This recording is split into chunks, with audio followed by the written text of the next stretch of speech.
شروع کریں.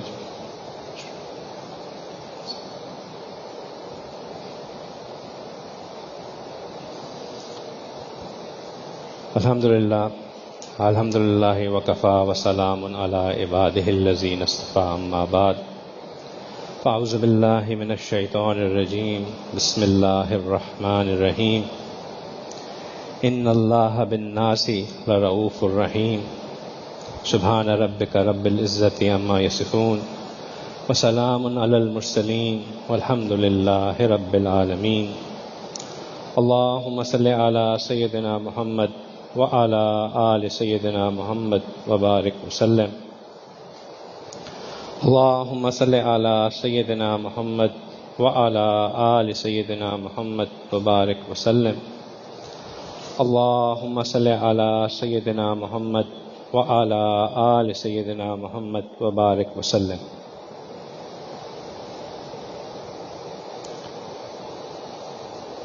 ایک حدیث پاک کا مفہوم ہے کہ اللہ رب العزت نے اپنی رحمت کے 100 حصے فرمائے، ان میں سے ایک حصہ اپنی مخلوق میں بانٹ دیا اور 99 حصے اپنے پاس رکھ لیے. چنانچہ ہم اس دنیا میں جتنی بھی محبت دیکھتے ہیں، جتنی بھی رحمت کا اظہار دیکھتے ہیں، خواہ وہ والدین کی محبت ہو اپنی اولاد کے لیے، ایک بھائی کی محبت ہو اپنی بہن کے لیے، دو بھائیوں کی آپس کی محبت ہو، دوستوں کی محبت ہو، یہ تمام محبتیں اس ایک حصے کی عکاسی کرتے ہیں. اگر ہم غور کریں تو آدم علیہ السلام سے لے کر اب تک اور اب سے لے کے قیامت تک اس دنیا میں اربوں خربوں لوگ آئیں گے. اللہ سبحانہ تعالیٰ نے اس ایک حصے سے ان تمام لوگوں کے اندر محبت پیدا فرما دی. اگر ہم غور کریں تو اللہ سبحانہ تعالیٰ نے یہ محبت صرف انسانوں میں نہیں ڈالی بلکہ حیوانوں کے اندر محبت ہے. ایک حیوان اپنے مالک سے وفاداری جو کرتا ہے، جو مالک سے اپنے محبت کا اظہار کرتا ہے، وہ بھی اسی ایک حصے سے کرتا ہے. کسی ایک جانور کے اندر، کسی ایک مادہ جانور کے اندر، ایک ماں کے اندر اپنے بچے کے لیے جو محبت ہوتی ہے وہ بھی اسی ایک حصے سے محبت ہوتی ہے. بلکہ ماں کی محبت تو ایک عجیب محبت ہوتی ہے، خواہ وہ انسان کی ماں ہو یا جانور کی ماں ہو. اللہ تعالیٰ نے ایک عجیب سینس آف پروٹیکشن ڈالی ہے ماں کے اندر. اس کو ہر وقت ایک فکر لگی رہتی ہے کہ میرا بچہ کیسا ہے، میرا بچہ کیا کر رہا ہے، میرے بچے کے ساتھ کیا ہوگا. اس کو بچانے کی ایک انسٹنکٹ ہے اس کے اندر، بلٹ ان انسٹنکٹ. یہاں پہ یہ ہاسٹل بلاک کی بلڈنگ آپ سب نے دیکھی ہوگی. اس کے ساتھ ایک خالی میدان ہے، اس میں ایک بہت اونچا سا کھجور کا درخت لگا ہوا ہے. اس کھجور کے درخت میں چیلوں کا ایک گھونسلہ ہے. اللہ کی قدرت کہ جب ان لوگوں نے انڈے دیے ہوتے ہیں گھونسلے میں تو ان کی sense of protection extremely heightened ہوتی ہے، بہت زیادہ پروٹیکٹیو ہوتے ہیں. ہمارے ساتھی ہیں مولانا ذیشان صاحب، وہ بتا رہے تھے کہ وہ ہاسٹل بلاک کے ساتھ میدان کی طرف کھڑے ہوئے تھے تو ایک دم سے چیل آئی اور اس کی آ کے سر پہ اٹیک کیا اور ان کی ٹوپی اٹھا کے لے گئے. وارننگ تھی کہ یہاں پہ مت کھڑے ہو، یہاں قریب میں میرا بچوں کا گھونسلہ ہے، میں نہیں چاہتی کہ کوئی اس کے قریب آئے. میں نے مولانا صاحب سے مذاق کیا کہ چلیں شکر ہے ٹوپی کا ایک اور فائدہ تو نظر آ گیا کہ ان سے چیلوں سے بھی بندہ بچ جاتا ہے. تو اللہ سبحانہ تعالیٰ نے ایک طلب پیدا کی ہے، ایک محبت پیدا کی ہے انسانوں کے دلوں میں بھی، جانوروں کے دلوں میں بھی، اور یہ سب کا سب اس ایک حصے سے آتا ہے جو کہ اللہ سبحانہ تعالیٰ نے دیا. ماں بچے کو پہلے کھلاتی ہے بعد میں خود کھاتی ہے، بچے کو پہلے پلاتی ہے بعد میں خود پیتی ہے، بچے کو پہلے سلاتی ہے بعد میں خود سوتی ہے. اگر کبھی کوئی بچے کی طرف ناراض ہو جائے، بچے سے غصے سے بات کرے تو ماں اس سے ناراض ہوتی ہے. اگر سب بچہ چاہے کتنا ہی نافرمان کیوں نہ ہو جائے، سب بچے کو چھوڑ دیں، ماں کا دل پھر بھی بچے کی طرف سافٹ رہتا ہے. اگر کبھی بچہ ناراض ہو کے گھر سے چلا جائے تو باقی کہتے ہیں جانے دو، خود ہی سیکھ لے گا کوئی نہ کوئی سبق، اپنے کاموں میں مصروف ہو جاتے ہیں، ماں کا دل نہیں لگتا، ماں کو فکر ہوتی ہے بچہ تھا باہر چلا گیا، کیا ہو گیا، غلطی ہو گئی تھی معاف کر دیتے، پتہ نہیں کیا کھایا ہوگا، کچھ کھایا ہوگا کہ بھی نہیں کھایا ہوگا، کہاں سویا ہوگا، کہاں جگہ ملی ہوگی، ہر وقت اس کے دل میں سب اپنے کھانے پینے میں لگے ہوتی ہے، وہ نہیں کھاتی پیتی، سب سو جاتے ہیں، وہ نہیں سوتی کہ کہیں بچہ نہ واپس آ جائے، مجھے اس کے لیے دروازہ نہ کھولنا پڑے، اس کے دروازہ کھولنے میں دیر نہ ہو جائے۔ عجیب محبت ماں کے دل میں۔ آپ غور کیجئے کہ آدم علیہ السلام سے لے کر قیامت تک جتنی مائیں آئیں گی ان سب کے اندر اس طرح کی محبت کا ایک عنصر ہوگا۔ اگر سب ان اربوں کھربوں ماؤں میں جنہوں نے اس دنیا میں آنا ہے وہ ایک حصہ ڈیوائیڈ کیا گیا ہے، تو وہ جو 99 حصے اللہ سبحانہ تعالیٰ نے اپنے پاس رکھے ہیں وہ کتنے زیادہ بڑے ہوں گے، اس میں کتنی محبت ہوگی، اس میں کتنی شفقت ہوگی، اس میں کتنی رحمت ہوگی۔ اللہ سبحانہ تعالیٰ اپنے بندے سے بہت محبت کرتے ہیں، اللہ سبحانہ تعالیٰ اپنے بندے سے بہت پیار کرتے ہیں۔ اللہ سبحانہ تعالیٰ بندے کو تکلیف میں دیکھنا ہی نہیں چاہتے۔ جب وہ تکلیف میں نہیں دیکھنا چاہتے تو پھر یہ کیسے ہو سکتا ہے کہ اللہ سبحانہ تعالیٰ اس چیز کو چاہیں کہ اللہ ہمیں عذاب دے؟ اللہ ہمیں عذاب دینا نہیں چاہتے، اللہ ہمیں آگ میں ڈالنا نہیں چاہتے، اللہ ہمیں سزا دینا نہیں چاہتے۔ یہ اللہ کی محبت ہے۔ اللہ معاف کرنے کے بہانے ڈھونڈتے ہیں، اللہ بخشش کے بہانے ڈھونڈتے ہیں۔ اس دنیا میں جتنی بھی محبتیں ہوتی ہیں ان کا کوئی نہ کوئی غرض ہوتا ہے،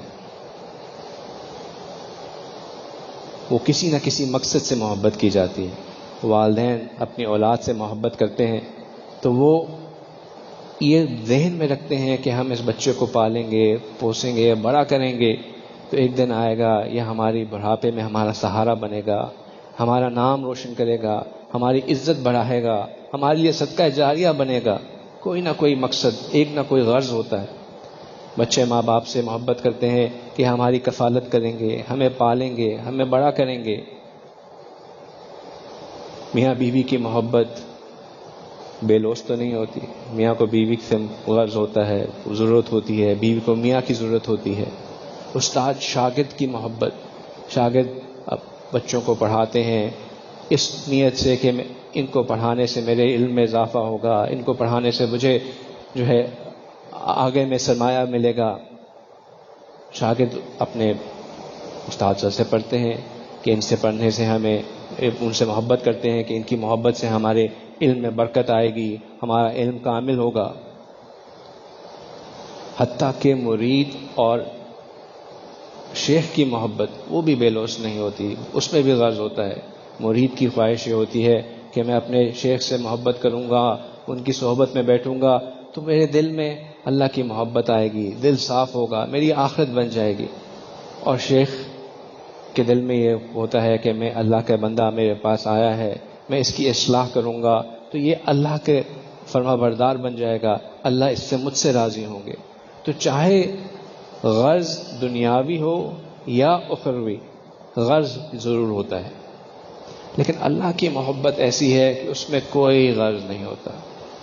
آپ غور کیجئے کہ اگر اس دنیا کے تمام انسان بیک وقت فرعون جیسے نافرمان بن جائیں تو اللہ سبحانہ تعالیٰ کی عزت میں، اللہ سبحانہ تعالیٰ کی شان میں ردی برابر فرق نہیں آئے گا، کوئی کمی نہیں آئے گی۔ اسی طرح اگر تمام کے تمام انسان ایک وقت میں سیدنا ابو بکر صدیق رضی اللہ تعالیٰ عنہ کی طرح صاحب تقویٰ بن جائیں، ان کی طرح نیک اور صالح بن جائیں، ان کی طرح صدیق بن جائیں تو اس سے بھی اللہ سبحانہ تعالیٰ کی عظمت میں، شان میں کوئی اضافہ نہیں ہوگا۔ جب ہم بندوں کے فرما برداری یا نافرما برداری سے، نافرمانی سے اللہ سبحانہ تعالیٰ کی شان میں، اللہ سبحانہ تعالیٰ کی عظمت میں کوئی فرق نہیں آتا تو اللہ کو ہم سے محبت کرنے کی کیا غرض؟ لیکن پھر بھی اللہ ہم سے محبت فرماتے ہیں، اللہ ہم سے خوب محبت کرتے ہیں۔ اور جیسا میں نے کہا کہ اللہ سبحانہ تعالیٰ نہیں چاہتے کہ ہمیں سزا ملے، اللہ سبحانہ تعالیٰ نہیں چاہتے کہ ہم اللہ کے نافرمان بنیں، اللہ سبحانہ تعالیٰ نہیں چاہتے کہ اللہ سبحانہ تعالیٰ ہمارا نام نافرمان بندوں میں لکھا جائے.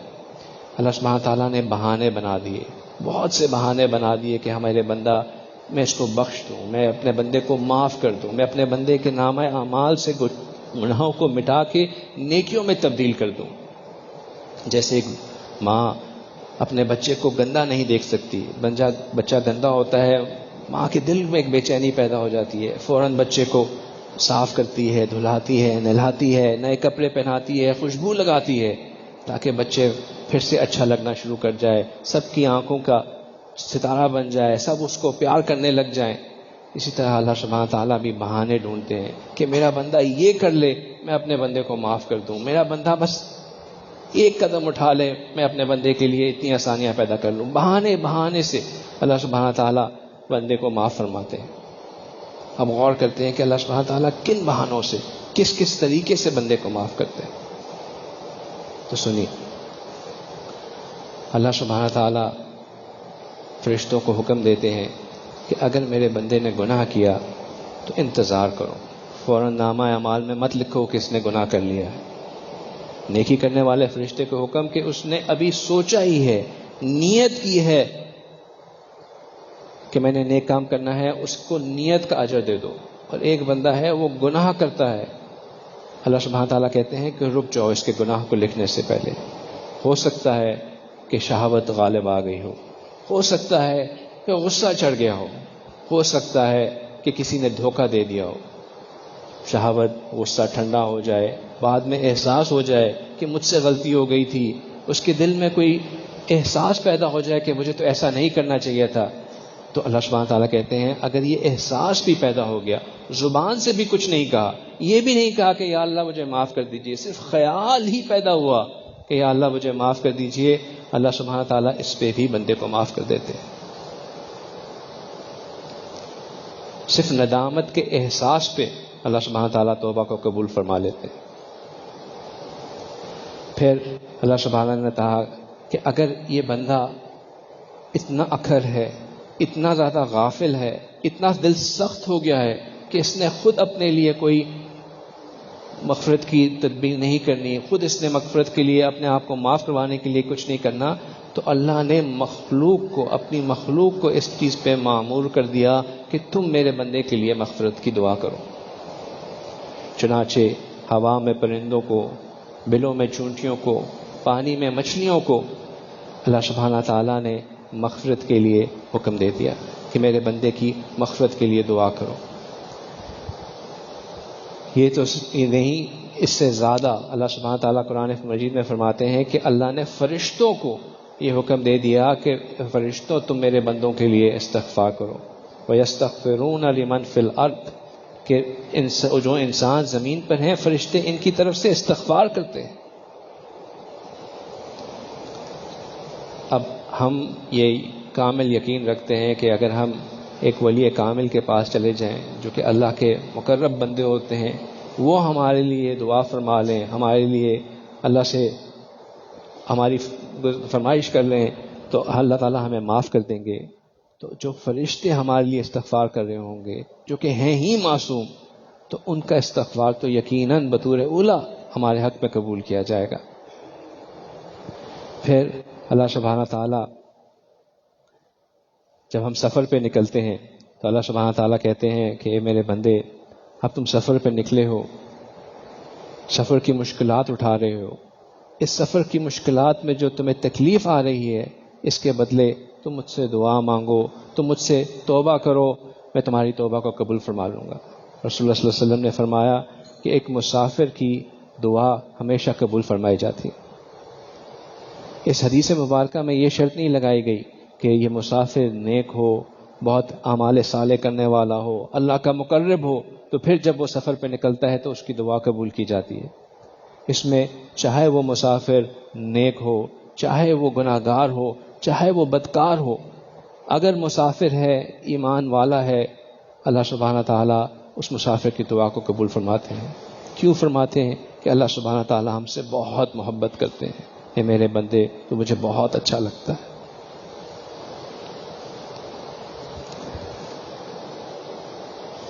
پھر اللہ سبحانہ تعالیٰ نے والدین کی دعاؤں کو ہمارے لیے مغفرت کا ذریعہ بنا لیا، ہمارے لیے خیر کا ذریعہ بنا دیا۔ والدین کی دعا اپنے بچے کے حق میں جو کی جاتی ہے، اللہ سبحانہ تعالیٰ اس کو اسی طرح پورا فرماتے ہیں جیسے کسی ولایت کبریٰ کے مقام والے اولیاء کی دعا کو قبول کیا جاتا ہے۔ پھر جب ایک دوست، ایک بھائی اپنے بھائی کے لیے اس کے پیٹھ پیچھے دعا کرتا ہے تو اللہ سبحانہ تعالیٰ نہ صرف اس جس کے لیے دعا کی گئی اس کی دعا کو قبول فرماتے ہیں، بلکہ وہی دعا اس بندے کے اپنے حق میں بھی قبول فرما لیتے ہیں۔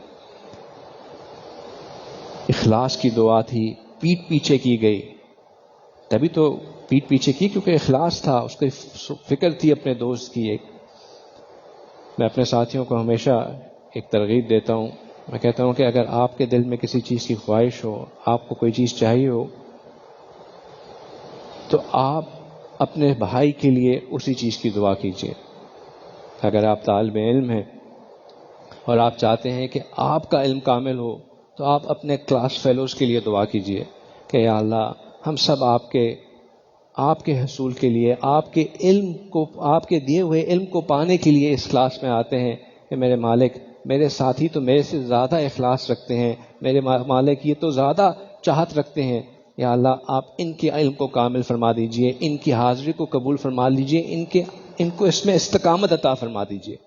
اگر ہم اخلاص کے ساتھ اپنے ساتھیوں کے لیے یوں دعا کریں تو اللہ سبحانہ تعالیٰ وہی دعا ہمارے حق میں بھی قبول کر لیتے ہیں اور ہمیں بھی استقامت عطا فرما دیتے ہیں، ہمارے بھی علم کو کامل بنا دیتے ہیں۔ تو اللہ دوسرے کے حق میں کی ہوئی دعا کو ہمارے لیے قبول فرماتے ہیں، یہ اللہ کی محبت ہے۔ اے میرے بندے، میں تجھ سے بہت پیار کرتا ہوں، تو کسی دوسرے کے لیے دعا کر، میں تیرے لیے اس دعا کو قبول کر لیتا ہوں۔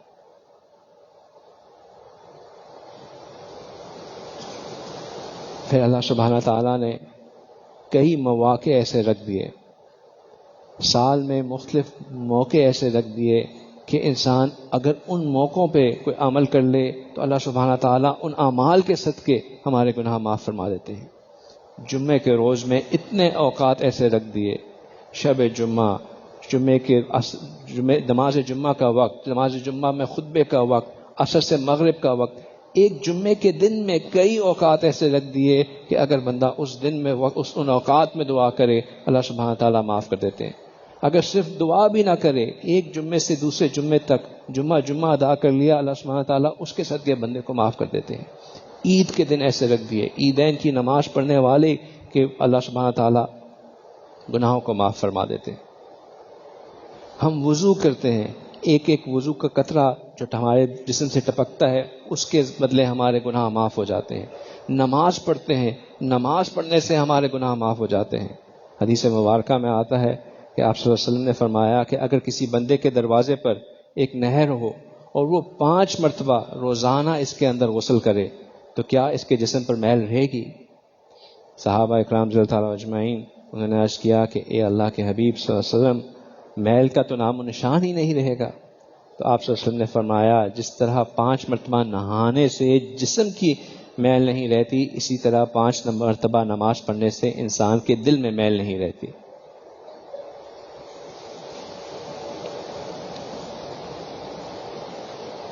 پھر اللہ سبحانہ تعالیٰ نے ہمیں رمضان کا مہینہ عطا فرمایا۔ آج جمعے کے بیان میں حضرت شیخ صاحبزادہ صاحب نے بہت ہی خوبصورت انداز میں ہمیں بتایا کہ اللہ سبحانہ تعالیٰ نے اس ایک مہینے میں کتنے مغفرت کے بہانے رکھ دیے۔ اللہ سبحانہ تعالیٰ نے جنت کے دروازے کھول دیے، جہنم کے دروازے بند کر دیے، ہماری نفس کو قابو کرنے کے لیے ہمیں جو حلال چیزیں تھیں وہ ہمارے اوپر ان پہ پابندی لگا دی، شیطان کے غلبے سے بچانے کے لیے شیاطین کو قید کر دیا، ہر روز لاکھوں ہزاروں بندوں کی، کروڑوں بندوں کی مغفرت کا اعلان فرما دیا۔ اللہ سبحانہ تعالیٰ نے روزے کو، قرآن کو ہماری شفاعت کرنے پہ کا حق عطا فرما دیا۔ اللہ سبحانہ تعالیٰ نے اس مہینے میں ایک ایسی رات رکھ دی جس میں عبادت جو ہے وہ 1000 مہینوں کی عبادت سے بہتر۔ اور پھر سب سے بڑھ کر یہ کہ اس ایک مہینے کا اجر اللہ سبحانہ تعالیٰ نے کہا کہ اس کا اجر میرے پاس ہے، میں اس کا اجر دوں گا. کہ اگر اس بندے نے باقی کچھ بھی نہ کیا ہو اس مہینے میں، صرف روزہ رکھا ہو ایمان کے ساتھ، نیک ثواب ملنے کے یقین کے ساتھ، تو اللہ سبحانہ تعالیٰ کہتے ہیں کہ اس کا اجر میرے لیے ہے، میں اس کے تمام پچھلے گناہ بھی معاف کر دوں گا، اور جو اس کے بدلے مزید اس کو دوں گا وہ میرے ذمہ. اب ایک بادشاہ کسی چیز کا اجر اپنے ذمہ لے لے تو وہ کہاں سے کہاں بات پہنچ جاتی ہے. سب کیوں؟ اس لیے کہ اللہ سبحانہ تعالیٰ ہم سے بہت محبت کرتے ہیں، بہت محبت کرتے ہیں. اللہ نہیں چاہتے کہ ہمیں تکلیف پہنچے، اللہ نہیں چاہتے کہ ہمیں نقصان پہنچے، اللہ نہیں چاہتے کہ ہم اپنے آپ کو تباہ کریں. اللہ سبحانہ تعالیٰ بہانے سے، اللہ سبحانہ تعالیٰ مختلف طریقوں سے ہمارے لیے آسانیاں پیدا فرماتے ہیں، ہمارے لیے مشکلات کو آسان فرماتے ہیں. ایک اور بات سمجھ لیجئے کہ جو ہمارے دلوں میں اللہ کی محبت پیدا ہوتی ہے، ہم جو اللہ سبحانہ تعالیٰ سے محبت کرتے ہیں، یہ بھی اللہ سبحانہ تعالیٰ کی ہی محبت کی وجہ سے ہوتا ہے. یہ ایسا نہیں ہوتا کہ ہمیں خود اللہ کی محبت ہمارے دل میں آ جائے. یہ اللہ سبحانہ تعالیٰ ہم سے محبت کرتے ہیں تو ہم اللہ سبحانہ تعالیٰ سے محبت کرنا شروع کرتے ہیں. یحبہم و یحبونہ، اللہ سبحانہ تعالیٰ پہلے محبت فرماتے ہیں، پھر بندہ اللہ سے محبت کرنا شروع کرتا ہے. تو یہ جو ہم یہاں پہ اللہ کی محبت اپنے دل میں لے کے بیٹھے ہوئے ہیں، یہ اللہ کی ہم سے محبت کی نشانی ہے. ایک بندہ جو کسی سے محبت کا دعویٰ کرتا ہے، جو واقعی کسی کے ساتھ خالص محبت رکھتا ہے، تو وہ اس محبت میں ڈوب جاتا ہے. ایک محبوب اپنے محبت میں ایسا کھویا ہوتا ہے کہ نہ اس کو کھانے کی فکر ہوتی ہے، نہ پینے کی فکر ہوتی ہے، تو وہ تو بس اپنے محبوب کی یاد میں گم ہوا ہوتا ہے.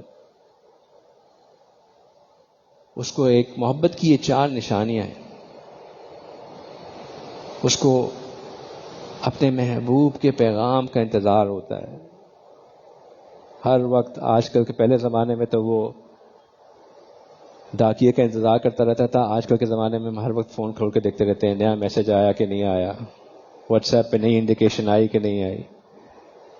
تو اپنے محبوب کا ایک انتظار رہتا ہے کہ اس کا کوئی نیا پیغام آئے، اس کی طرف سے کوئی نئی بات آئے تو میں اس کو سنوں، پڑھوں، دیکھوں. اسی طرح وہ بہانے ڈھونڈتا ہے کہ کسی طرح محبوب کے پاس چلا جائے، اس سے ملاقات ہو جائے، اس سے جا کے میں مل لوں. جو موقع ملتا ہے فوراً جا کے محبوب کے پاس پہنچ جاتا ہے. اور چوتھی چیز یہ کہ ایک وقت تو محبت میں یہ مقام آتا ہے کہ وہ محبوب کے در پہ ہی جا کے بیٹھ جاتا ہے، کہتا ہے جب تک تم نہیں مانو گے میں بھی نہیں ہٹوں گا، میں بھی یہیں بیٹھا ہوا ہوں. ہم بھی جو اللہ سے محبت کرتے ہیں اس میں بھی یہ 4 نشانیاں ہمیں نظر آتی ہیں. اللہ سبحانہ تعالیٰ یہ رمضان کا مہینہ جو ہمیں عطا کرتے ہیں، یہ اسی لیے عطا کرتے ہیں کہ اللہ کے محبوب بندے ان نشانیوں کا اظہار کر سکیں. ہمیں بھی رمضان میں کھانے پینے کی فکر بھول جاتی ہے، دن کا اکثر حصہ کھائے پیے بغیر گزر جاتا ہے. جو صحیح معنوں میں اللہ کی محبت سے چور ہو کے روزہ رکھتے ہیں ان کو احساس بھی نہیں ہوتا کہ پورا دن ہم نے گزار دیا اور پتہ بھی نہیں چلا.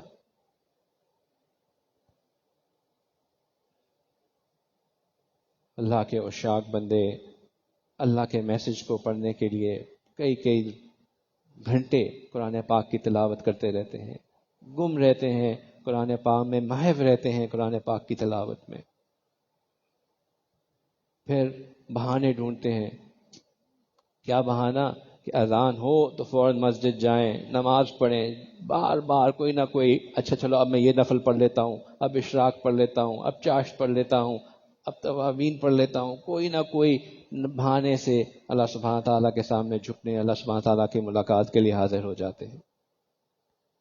اور پھر ایک وقت آتا ہے کہ کہتے ہیں کہ یا اللہ اب تو آپ کو منانا ہمارے پہ واجب ہو گیا. ہم آ کے اللہ کے در پہ ہی بیٹھ جاتے ہیں. الحمدللہ ہم سب جو یہاں بیٹھے ہوئے ہیں ہم اسی لیے بیٹھے ہوئے ہیں کہ ہم آ کے اللہ کے در پہ بیٹھ گئے ہیں کہ یا اللہ آپ کو منانا اب ہمارے پہ واجب ہو گیا. ہم آپ کے در پہ بیٹھے رہیں گے بیٹھے رہیں گے بیٹھے رہیں گے تب تک کہ جب تک آپ ہم سے راضی نہ ہو جائیں. آپ کو ہم نے منانا ہے, آپ کو ہم نے منانا ہے. حضرت مجذوب رحمہ اللہ نے ایک خوبصورت شعر پڑھا. کہتے ہیں اگر تو در نہ کھولے گا میں بھی در نہ چھوڑوں گا. حکومت اپنی اپنی ادھر تیری ادھر میری. عجیب واقعہ ہے اس کا. حضرت مجذوب رحمہ اللہ حضرت تھانوی رحمہ اللہ کے خانقاہ میں موجود تھے. کوئی بات ہوئی جس کی وجہ سے حضرت مجذوب سے حضرت تھانوی ناراض ہو گئے اور ان کو کہا کہ اب آپ اپنا یہاں سے سامان باندھیے, آپ کا یہاں نہ رہنا ہمیں منظور نہیں ہے, آپ جائیے یہاں سے. اب حضرت مجذوب کچھ کہہ بھی نہیں سکتے تھے, شیخ کا حکم تھا, ماننا بھی تھا. انہوں نے اپنا سامان باندھا اور خانقاہ کے باہر جو دروازہ ہے اس کے اوپر جا کے بیٹھ گئے. اور طریقہ یہ نکالا کہ جیسے ہی خانقاہ کا دروازہ کھلتا, کوئی بھی آنے جانے والا اندر ہوتا, وہ بس جھک کے اپنے شیخ کی زیارت کر لیتے. اب حضرت تھانوی بھی دیکھ رہے کہ یہ عجیب بندہ ہے. میں نے اس کو کہا کہ یہاں سے چلا جاؤ اور یہ جو ہے دروازے پہ جا کے بیٹھ گیا. انہوں نے پیغام بھجوایا کہ بھائی کیا؟ تو انہوں نے یہ شعر پڑھا کہ اگر تو در نہ کھولے گا تو میں بھی در نہ چھوڑوں گا. حکومت اپنی اپنی ادھر تیری ادھر میری. بس یہی معاملہ ہے.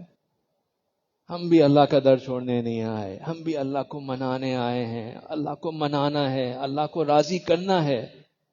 جو چند ایام رہ گئے ہیں اس میں ڈٹ کے محنت کرنی ہے, خوب محنت کرنی ہے. اللہ کو کہنا ہے کہ یا اللہ بس اب تو ہم آ بیٹھے ہیں, یا اللہ آپ ہم سے اتنی محبت کرتے ہیں, اتنے بہانے آپ نے ہمارے لیے بنائے. یا اللہ یہ آپ ہی کی رحمت کا نتیجہ ہے کہ اتنے ہزاروں لوگوں میں سے جن لوگوں کو مہد الفقیر میں حضرت جی دامت برکاتہم عالیہ کی معیت میں اعتکاف کی صحبت ملی, ان میں ہمیں شامل فرما لیا. اے میرے مالک, آپ یقیناً خیر کا فیصلہ فرمانا چاہتے ہیں. یا اللہ ہمارے پاس تو کچھ نہیں ہے کہ ہم آپ کو پیش کریں, ہم تو خالی ہیں, کوئی ایسا عمل نہیں ہے کہ آپ کو دکھا سکیں. یا اللہ صرف آپ کی رحمت سے امید ہے, اپنی رحمت سے ہمیں معاف فرما دیجیے. ایک آخری حدیث مبارکہ کا ذکر کر کے اپنی بات کو سمیٹتا ہوں.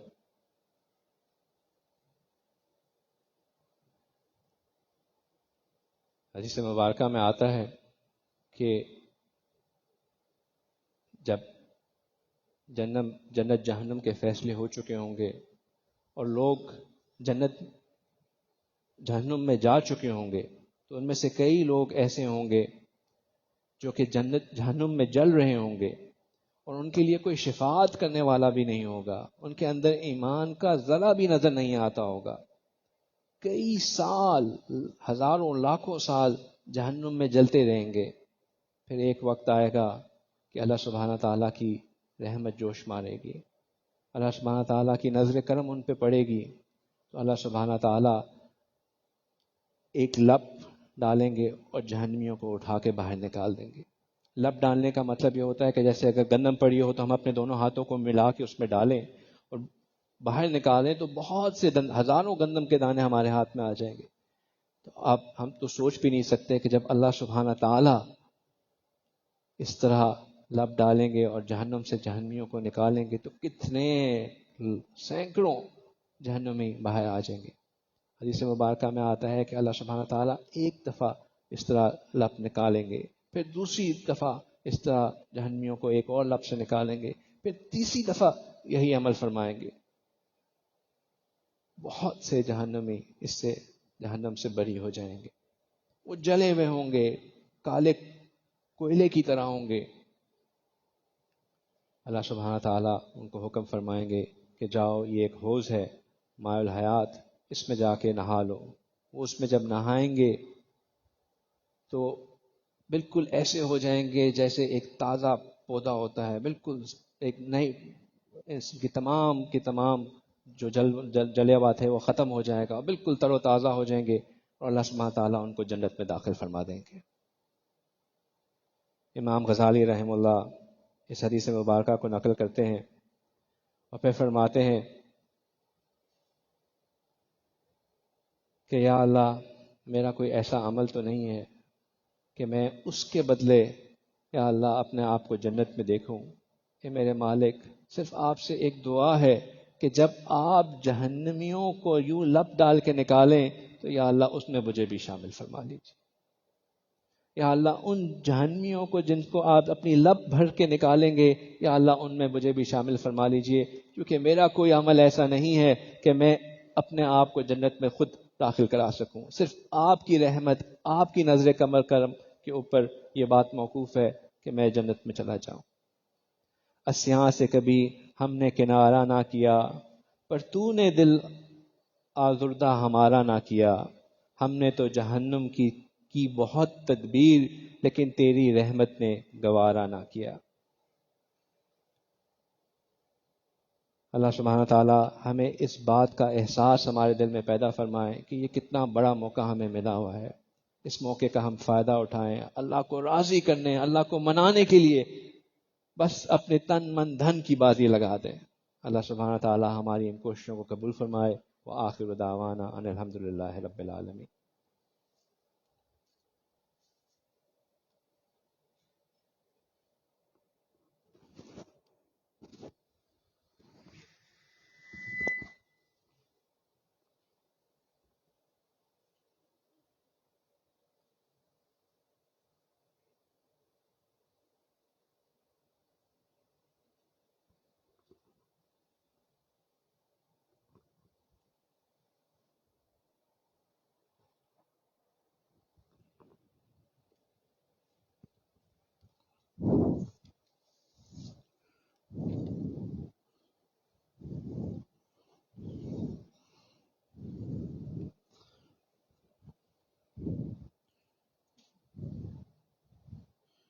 الحمد لله وكفى وسلام على عباده الذين اصطفى أما بعد فأعوذ بالله من الشيطان الرجيم بسم الله الرحمن الرحيم والذين آمنوا أشد حبا لله سبحان ربك رب العزة عما يصفون وسلام على المرسلين والحمد لله رب العالمين. اللهم صل على سيدنا محمد وعلى آل سيدنا محمد وبارك وسلم. اس دنیا میں دو قسم کی مخلوق ہے. ایک وہ مخلوق جو ہم آنکھوں سے دیکھ سکتے ہیں اور ایک وہ مخلوق جو آنکھوں سے نہیں دیکھی جا سکتی. جس مخلوق کو ہم آنکھوں سے دیکھ سکتے ہیں علماء بتاتے ہیں کہ اس کی 4 اقسام ہیں، 4 قسمیں ہیں. ایک سے بڑھ کر ایک سے افضل ایک قسم ہوتی ہے. اس کی پہلی قسم ہے جمادات. جمادات کی کیا صفات ہے؟ علماء بتاتے ہیں کہ اس کے پہلے حرف میں اشارہ ہے. جمادات کا پہلا حرف ہے جیم، اور جیم سے بنتا ہے جسامت. تو جس مخلوق کے اندر جسامت ہوتی ہے، وہ صرف جسامت ہوتی ہے، اس کو جمادات کہلاتے ہیں. تو پہاڑوں کے پاس جسامت ہوتی ہے، زمین کے پاس جسامت ہے، تو اس کو جمادات کہتے ہیں. اس سے بڑھ کر اس سے افضل ایک مخلوق ہے جس کو نباتات کہتے ہیں. نباتات کی کیا صفات ہے جو اس سے پچھلے سے افضل بنا دیتی ہے؟ اس کے پہلے حرف میں اشارہ ہے. نباتات کا پہلا حرف ہے نون، اور نون سے بنتا ہے نشو نما. تو جو چیز پرورش پاتی ہے اس کو نباتات کہتے ہیں. مثلا درخت، پھول، پودے، یہ ساری چیزیں پرورش پاتے ہیں. آپ نے دیکھا ہوگا کہ ایک درخت چھوٹی سی بیج سے شروع ہوتا ہے، لیکن چند سال بعد اتنا بڑا لمبا درخت بن جایا کرتا ہے. یہ پرورش پانے والی چیزیں نباتات کہلاتی ہیں. اس سے افضل ایک مخلوق ہے، اس کو حیوانات کہتے ہیں. اس کے اندر کیا صفات ہے جو اس کو پچھلوں سے افضل بنا دیتی ہے؟ وہ علماء بتاتے ہیں کہ اس کے پہلے حرف میں اشارہ ہے. حیوانات کا پہلا حرف ہے ہا، اور ہا سے بنتا ہے حرکت. تو حیوانات کے اندر حرکت ہوتی ہے، وہ اپنی جگہ سے ہل سکتے ہیں. درخت اپنی جگہ سے خود ہل نہیں سکتا، پہاڑ اپنی جگہ سے خود ہل نہیں سکتا، لیکن حیوانات اپنی جگہ سے ہل سکتے ہیں۔ اس سے افضل ایک مخلوق ہے جس کو انسانات کہتے ہیں۔ اب انسان کے اندر کیا وہ صفات ہے جو اس کو باقی مخلوق سے افضل بنا دیتی ہے؟ علماء کہتے ہیں کہ اس کے پہلے حرف میں اشارہ ہے۔ اس کے پہلے حرف ہے الف، اور الف سے بنتا ہے انس باللہ، اللہ کی محبت۔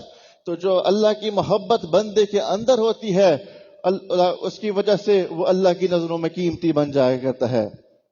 یہ تو دیکھی ہوئی دنیا تھی، اگر ہم اندیکھی دنیا کو بھی بات کریں تو اس میں فرشتے آتے ہیں۔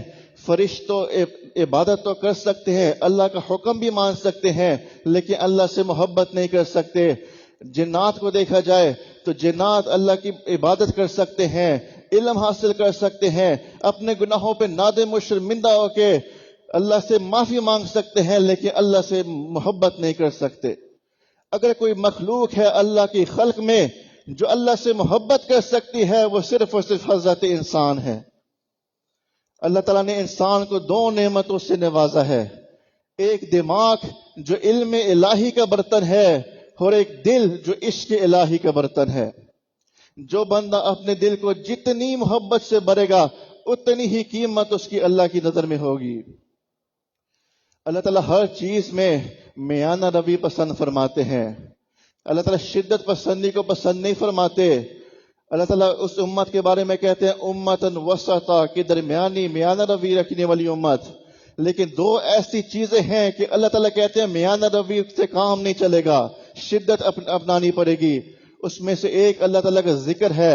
اللہ تعالیٰ قرآن پاک میں اپنا ذکر کا حکم دیتے ہیں تو ساتھ میں کثیرہ کا لفظ لگاتے ہیں کہ ذکرن کثیرہ کرنا ہے، ذکر تھوڑا نہیں کرنا، ذکر کثرت کے ساتھ کرنا ہے، ایکسٹریم میں چلا جانا ہے۔ بالکل اسی طرح اللہ تعالیٰ قرآن پاک میں فرماتے ہیں والذین آمنوا اشد حبا للہ، ایمان والے اللہ سے شدید محبت کرتے ہیں۔ اللہ تعالیٰ یہ بھی فرما سکتے تھے کہ ایمان والے اللہ سے محبت کرتے ہیں، لیکن اللہ تعالیٰ نے شدید کا لفظ استعمال کیا۔ اللہ تعالیٰ کو شدت والی محبت چاہیے، اور دنیا کا بھی یہی اصول ہے۔ اگر ہم اپنے بیوی کو کہیں کہ ہم آپ سے تھوڑی محبت کرتے ہیں، وہ قبول نہیں کرے گی۔ اگر ہم اپنے بچوں کو کہہ دیں کہ ہم آپ سے تھوڑی سی محبت کرتے ہیں، ہمارے بچے قبول نہیں کریں گے۔ تو کیسے ہو سکتا ہے جو مالک الملک ہماری محبت کا زیادہ حقدار ہے، وہ تھوڑی محبت پہ خوش ہو جائے؟ اللہ تعالیٰ کو شدت والی محبت چاہیے، اور محبت بھی اچھی وہی لگتی ہے جو شدت والی ہوتی ہے۔ محبت کہتے ہیں لیکن وہ محبت ہی نہیں جس میں شدت نہیں ہے۔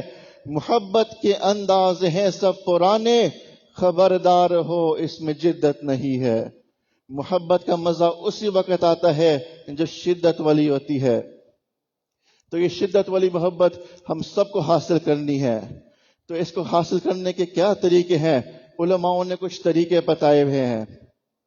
اس میں ایک طریقہ یہ ہے کہ بندہ اللہ تعالیٰ کی ذکر کثرت کے ساتھ کرے۔ جو بندہ اللہ کی ذکر کثرت کے ساتھ کرتا ہے، اللہ اس کے دل میں اپنی محبت پیدا فرما دیتے ہیں۔ جس طرح ایک پتھر کے اوپر ٹپ ٹپ پانی گرتا رہے، اس کے اندر سوراخ بن جایا کرتا ہے، بالکل اسی طرح جو بندہ اللہ کی محبت کی ذکر کثرت کے ساتھ کرتا ہے، اس کے اندر بھی اللہ تعالیٰ کی محبت جگہ بنا لیا کرتی ہے۔ دوسرا طریقہ ایک یہ ہے کہ بندہ اللہ والوں کی، اللہ کے عشاق کی صحبت میں بیٹھے۔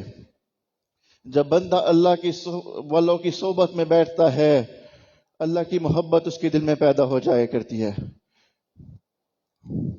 اگر کسی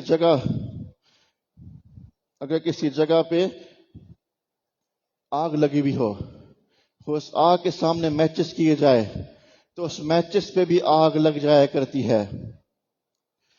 اگر ہم اللہ والوں کے قریب جائیں، اللہ والوں کی صحبت میں جائیں، ان کے دلوں میں اللہ تعالیٰ کی آگ ایسی لگی ہوئی ہوتی ہے، جو ہم اپنی دل کی میچز ان کے قریب کرتے ہیں، ہمارے دلوں کے بھی اللہ کی آگ لگ جایا کرتی ہے، اللہ کی محبت کی آگ لگ جایا کرتی ہے۔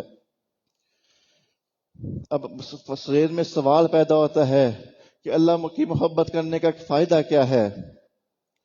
اللہ تعالیٰ کی محبت کرنے کے فائدے تو بے شمار ہیں، لیکن ایک فائدے پہ آج گفتگو کرتے ہیں۔ وہ ہے کہ اللہ تعالیٰ اپنے محبین کو، اپنے عشاق کو ایک اچھی اور خوبصورت موت عطا فرماتے ہیں۔ یہ نعمت اللہ کے محبین کو ملتی ہے۔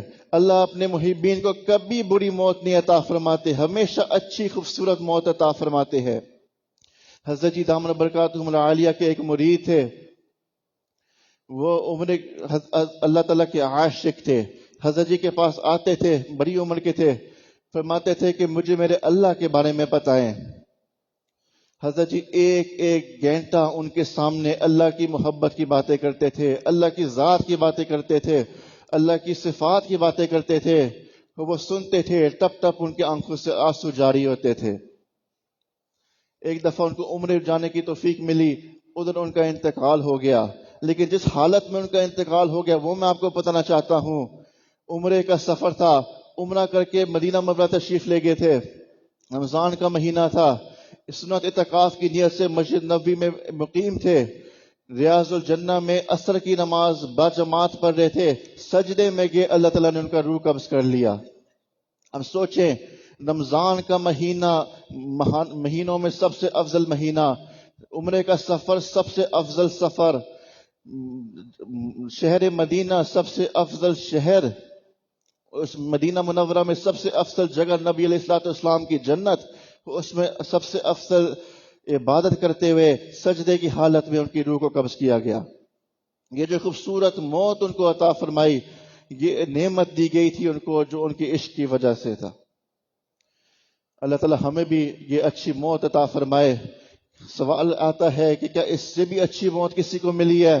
ہاں، اس سے بھی اچھی موت اللہ کے عشاق کو ملی ہوئی ہے۔ حضرت عبداللہ رضی اللہ عنہ اللہ تعالیٰ کے نوجوان صحابی ہیں، مدینہ منورہ کے قریب بستی ہے، اس میں رہتے تھے۔ ان کے والد کا انتقال ہو گیا، ان کے والدہ کو ان کے چچا نے کفالت میں لے لیا تھا۔ ان کے چچا بستی کے سردار تھے تو امیر گھرانہ تھا ان کا۔ انہوں نے سنا تھا کہ سات والی بستی میں کہ ایک ہستی آئے ہیں جو نبوت کا دعویٰ کرتے ہیں۔ انہوں نے اپنے دوستوں کو کہا کہ آؤ پتہ کرتے ہیں۔ انہوں نے ایک ہی لمحے میں، ایک ہی ملاقات میں نبی علیہ الصلوۃ والسلام کو دل دے دیا، لیکن کیونکہ بستی والے سارے کفار تھے انہوں نے اپنے ایمان کو چھپایا۔ لیکن دو چیزیں ایسی ہیں کہ کبھی چھپی نہیں رہ سکتی، ایک مشق اور ایک عشق، جتنا مرضی چھپانا چاہیں چھپ نہیں سکتے۔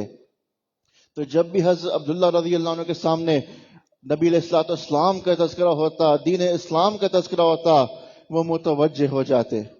اور جب وہ متوجہ ہوتے، لوگ دیکھتے کہ یہ متوجہ ہو رہے ہیں، اس سے انہوں نے اندازہ لگا دیا کہ کوئی تبدیلی آ گئی ہے۔ ایک دم بھی محبت چھپ نہ سکی جب تیرا کسی نے نام لیا۔ تو ان کے چچا نے ان کو بلایا، انہوں نے کہا آپ کے سامنے دو راستے ہیں، یا دین اسلام کو چھوڑ دو اور ہمارے گھر میں رہو، ہمارے بتوں کی پوجا کرو، یا اگر دین اسلام قبول کرنا ہے تو اس گھر کو، اس بستی کو چھوڑ دو۔ ایک لمحے میں انہوں نے فیصلہ کر دیا کہ میں جانے کے لیے تیار ہوں۔ ان کے چچا نے ان کو مارا، خوب مارا، بے لباس کر دیا۔ جب بالکل بے لباس کر کے ان کو گھر سے نکال دیا، ان کی والدہ دیکھ رہی تھی، ماں تو بالآخر ماں ہوتی ہے۔ انہوں نے اپنی چادر اتاری اور پھینک دی۔ حضرت عبداللہ رضی اللہ عنہ نے وہ چادر اٹھائی، دو ٹکڑے کیے، ایک سے اپنا سطر باندھا اور دوسرا اوپر باندھ دیا۔ اب جاتے تو کہاں جاتے؟ رات کا اندھیرا تھا، انہیں وہیں جانا تھا جہاں پہ وہ دل دے گئے۔ مدینہ منورہ کے لیے پوری رات سفر کیا، دن میں وہ پہنچے۔ نبی علیہ الصلوۃ والسلام کی نظر مبارک بہت اچھی تھی، ان نے دور سے حضرت عبداللہ کو دیکھ لیا تھا، ان کے چہرے میں مسکراہٹ آ گئی تھی کہ عبداللہ آ رہے ہیں۔ صحابہ اکرام مڑ مڑ کے دیکھتے ہیں کہ یہ کون ہستی ہے جس کی وجہ سے نبی علیہ الصلوۃ والسلام کا چہرہ تمتما اٹھا۔ حضرت عبداللہ آئے، انہوں نے اپنا واقعہ سنایا، اصحاب صحف کے اندر مقیم ہو گئے۔ جب اصحاب صحف کے اندر مقیم ہو گئے، اللہ تعالیٰ کی عبادت میں لگ گئے۔ ایک دن اللہ تعالیٰ کی عبادت مسجد نبوی میں وہ کر رہے تھے، نبی علیہ الصلوۃ والسلام صحابہ اکرام کے ساتھ مسجد نبوی کے اندر تشریف لائے۔ انہوں نے دیکھا کہ حضرت عبداللہ اکیلے عبادت کر رہے ہیں۔ صحابہ اکرام کو فرمایا کہ حضرت عبداللہ کا سینہ گلے تک اللہ کی محبت سے بھرا ہوا ہے۔ یہ وہ صحابی ہیں جن کی عشق الہی کی تصدیق نبی علیہ الصلوۃ والسلام کی زبان مبارک سے ہوئی تھی۔ ایک دفعہ مسجد نبوی کے دروازے کے قریب حضرت عبداللہ عبادت کر رہے تھے، ایک دم ان کے اوپر وجد کی کیفیت آ گئی، وجد کا حال آ گیا، بے اختیار اونچی اونچی آواز میں اللہ اللہ اللہ کی ضربے لگانے شروع ہو گئے۔ حضرت عمر رضی اللہ عنہ دیکھ رہے تھے، انہوں نے جا کے ان کو پکڑا، پھر خوب ڈانٹا۔ نبی علیہ الصلوۃ والسلام اس کو دیکھ رہے تھے، ان کو فرمایا کہ اے عمر، عبداللہ کا کچھ نہ کہو، جو بھی وہ کر رہا ہے وہ اخلاص سے کر رہا ہے۔ تھوڑی عرصے بعد جہاد کا اعلان ہوا، سب صحابہ جہاد کے لیے تشریف لے گئے، حضرت عبداللہ رضی اللہ عنہ بھی شامل ہو گئے، لیکن حضرت عبداللہ رضی اللہ عنہ سے جہاد کی سختیاں برداشت نہیں ہوئی، ان کو بخار ہو گیا۔ ان نے تو پوری زندگی سختی کبھی دیکھی نہیں، امیر گھرانے سے تھے، تو جہاد کی سختیوں کی وجہ سے ان کو بہت تیز بخار ہو گیا، اتنا تیز بخار ہو گیا کہ ان کے آخری لمحات آ گئے۔ صحابہ کرام نبی علیہ الصلوۃ والسلام کے پاس جاتے ہیں، فرماتے ہیں کہ حضرت عبداللہ رضی اللہ عنہ کے آخری لمحات ہے۔ نبی علیہ الصلوۃ والسلام جلدی جلدی حضرت عبداللہ کے پاس آتے ہیں، دیکھتے ہیں کہ ان کو بہت تیز بخار ہے، ان کے تو اوپر آخری لمحات ہیں، ان کا سر لیتے ہیں، اپنے گود مبارک میں ڈالتے ہیں، اور اس حال میں ان کی روح قبض کی گئی تھی۔ اب یہ وہ صحابی ہیں جن کی روح قبض کدھر کی گئی تھی؟ نبی علیہ الصلوۃ والسلام کی گود میں۔ یہ وہ صحابی ہیں جن کی روح اس حال میں قبض کی گئی تھی کہ چہرہ انور کا دیدار کر رہے تھے۔ کتنی بڑی نعمت، اتنی اچھی موت عطا فرمائی، کیوں؟ کیونکہ وہ اللہ تعالیٰ کے عاشق صادق تھے۔ اللہ تعالیٰ ہمیں بھی اس طرح کی شدت والی محبت عطا فرمائے۔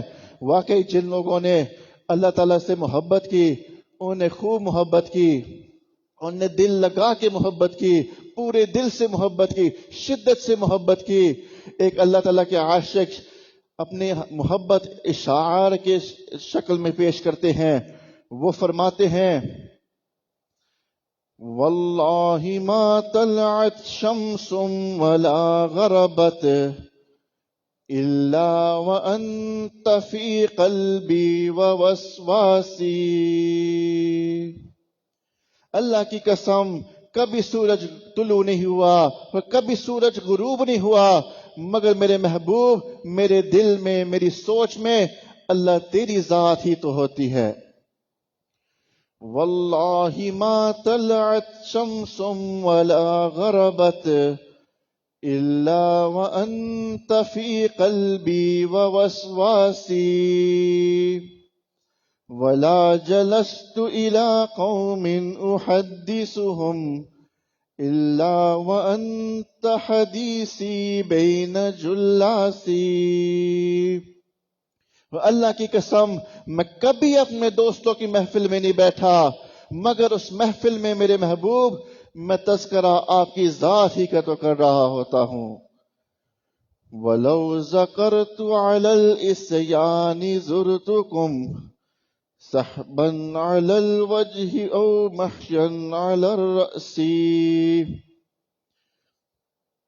وَلَوْ ذَكَرْتُكَ مَحْزُونًا وَلَا تَرَبًا إِلَّا وَحُبُّكَ مَقْرُونٌ بِأَنفَاسِي۔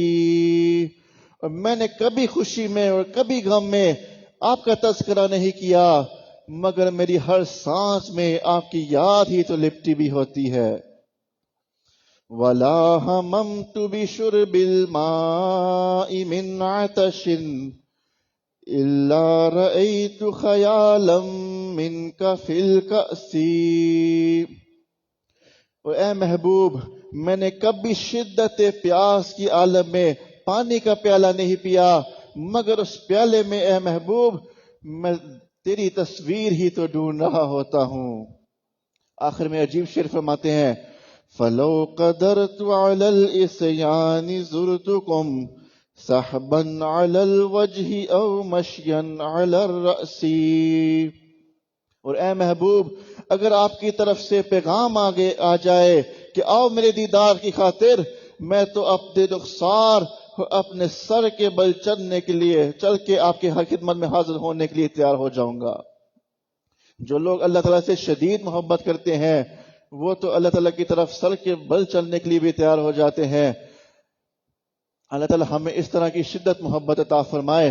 ہم جو اتنا دور سے اپنے گھروں کو چھوڑ کے، اپنے بیوی بچوں کو چھوڑ کے یہاں آئے ہیں، اعتکاف تو اپنے گلی کے مسجد میں بھی ہو سکتا تھا، لیکن یہاں پہ ایک ہستی ہے، ان کا سینہ گلے تک اللہ کی محبت سے بھرا ہوا ہے۔ ہم اس نیت سے یہاں پہ آئے ہیں کہ ہم ان کی صحبت میں، ان کی خدمت میں 10 دن گزاریں گے۔ اللہ تعالیٰ اس کے بدلے میں ہمارے سینوں کو بھی اللہ اپنی محبت سے بھر دے گا۔ ایک آخری بات کر کے میں اپنی بات کو سمیٹتا ہوں۔ حرم شریف میں ہمارے ایک ساتھی ہیں، وہ حرم کی سیکیورٹی میں کام کرتے ہیں۔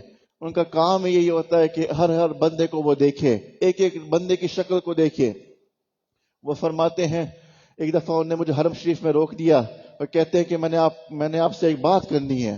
میں نے کہا جی فرمائیں کہ آپ کیا بات کرنا چاہتے ہیں؟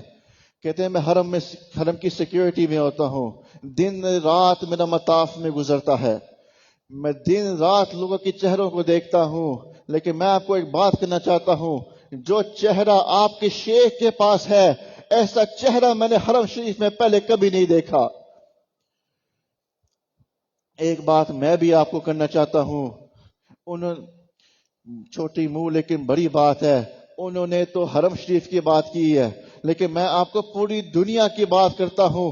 آپ پوری دنیا میں تلاش کر لیں، دنیا کے چھپے چھپے پر دیکھ لیں، آپ کو میرے شیخ جیسے نورانی چہرہ والا نہیں ملے گا۔ جو اللہ کی محبت کی تجلی میرے شیخ کے چہرے پہ ہے، جو اللہ کی محبت کی نور میرے شیخ کے چہرے میں ہے، آپ ڈھونڈنا چاہے بھی ایسے شیخ نہیں ڈھونڈ سکتے۔ بے شک ہمارے شیخ کے بارے میں کہا جا سکتا ہے، مرشد دا دیدار ہے باہو، لاکھا کروڑا حجا ہوں، کہ میرے شیخ کا دیدار، حضرت جی کا دیدار لاکھوں کروڑوں حجوں سے بھی زیادہ افضل کہلاتا ہے۔ اللہ تعالی ہمیں حضرت جی کے ساتھ نسبت اتحادی عطا فرمائے۔ اللہ تعالی جو حضرت جی کے سینے میں اپنی محبت کو بری ہوئی ہے، اللہ اس کا حصہ ہمیں بھی کچھ عطا فرمائے۔ وآخر دعوانا ان الحمد للہ رب العالمین۔ تھوڑی دیر کے لیے مراقبہ کر لیں۔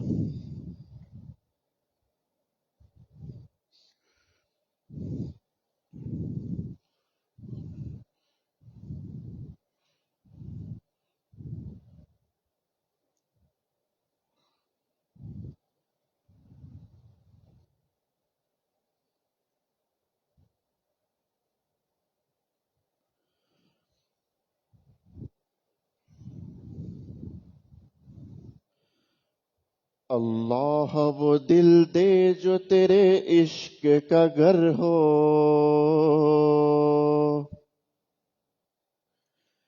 اللہ وہ دل دے جو تیرے عشق کا گھر ہو،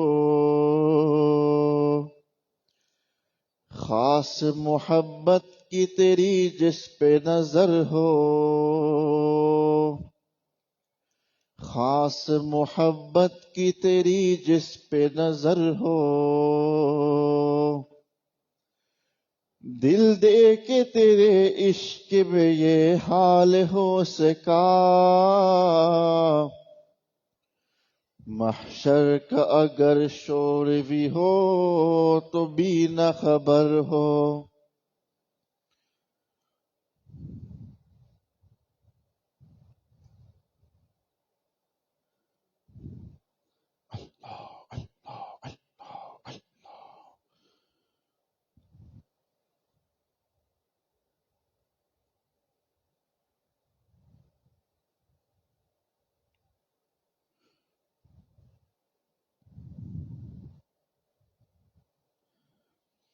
لا الہ الا اللہ محمد رسول اللہ۔ دعا کر لیجئے۔ سبحان ربی علی الوہاب، اللہم صلی علی سیدنا محمد وعلی آل سیدنا محمد وبارک وسلم۔ اے اللہ، ہم آپ کے عاجز و مسکین بندے ہیں، ہمارے گناہوں کو معاف فرما، ہماری عیبوں کی پردہ پوشی فرما۔ اللہ ہماری نگاہوں کو پاک فرما، دلوں کو صاف فرما، ہمارے سینوں کو اپنی محبت سے لبریز فرما، اپنی عشق کی آتش ہمارے سینوں میں پیدا فرما۔ اللہ ہمارے انگ انگ روح روح میں اپنے ذکر کو جاری فرما، ہڈی ہڈی بوٹی بوٹی میں اپنی محبت پیدا فرما۔ اللہ جو گناہ ہم نے دن میں کیے معاف فرما، اللہ جو گناہ ہم نے راتوں میں کیے معاف فرما، اللہ جو گناہ لوگوں کے سامنے کیے معاف فرما، اللہ جو گناہ تنہائیوں میں گھر میں دروازہ بند کر کے چھپ چھپ کر کیے اللہ ان کو بھی معاف فرما۔ اللہ جو گناہ ہم نے ارادے سے کیے وہ معاف فرما، جو گناہ بنا ارادے ہو گئے اللہ وہ معاف فرما۔ اللہ جو گناہ یاد ہیں اللہ ان کو معاف فرما۔ اللہ جو گناہ ہم کل کے اپنی غفلت میں بھول گئے اللہ ان گناہوں کو بھی معاف فرما۔ اللہ جو گناہ صغیرہ ہے اللہ ان کو معاف فرما۔ اللہ جو گناہ کبیرہ ہے اللہ اپنی رحمت کے ساتھ ان کو بھی معاف فرما۔ اللہ ہمارے تمام گناہوں کو معاف فرما۔ اللہ یوسف علیہ السلام کریم تھے، انہیں اپنے بھائیوں کو کہہ دیا تھا لا تثریب علیکم اليوم۔ اللہ آپ کے حبیب ان سے زیادہ کریم تھے، انہیں فتح مکہ کے دن قریش مکہ کو کہہ دیا تھا لا تثریب علیکم اليوم۔ اللہ آپ تو سب کریموں سے زیادہ کریم ہے۔ اللہ آج آپ بھی کہہ دیجئے لا تثریب علیکم اليوم اذهبوا انتم الطلقاء۔ اللہ ہماری بگڑی بن جائے گی، اللہ ہمارے گناہ معاف ہو جائیں گے، اللہ شیطان کے محنت پہ پانی پھر جائے گا۔ اللہ بچہ پریشان ہوتا ہے ماں باپ کی طرف دوڑتا ہے، اللہ بندہ پریشان ہوتا ہے اپنے پروردگار کی طرف لوٹتا ہے۔ اے بے کسوں کے دستگیر، اے ٹوٹے دلوں کو تسلی دینے والے، اے خالی جولیوں کو بھر دینے والے، اللہ ہماری جولیاں خالی ہیں، ہماری جولیوں کو بھر دے، ہمارے گناہوں پہ اپنی رحمت کی چادر ڈال دیجئے۔ اللہ ہمارے تمام گناہوں کو معاف فرما دیجئے، اللہ اپنی رحمت کا معاملہ فرما دیجئے۔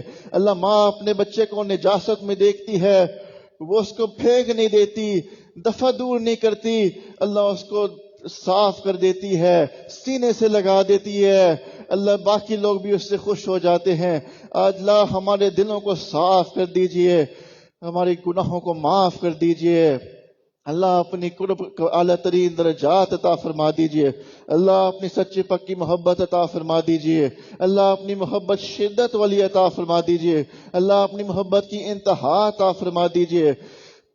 اللہ ہمارے سینے کو اپنی محبت سے بھر دیجئے، اے اللہ اپنی محبت کا نور عطا فرما دیجئے، اپنی محبت کی تجلی عطا فرما دیجئے۔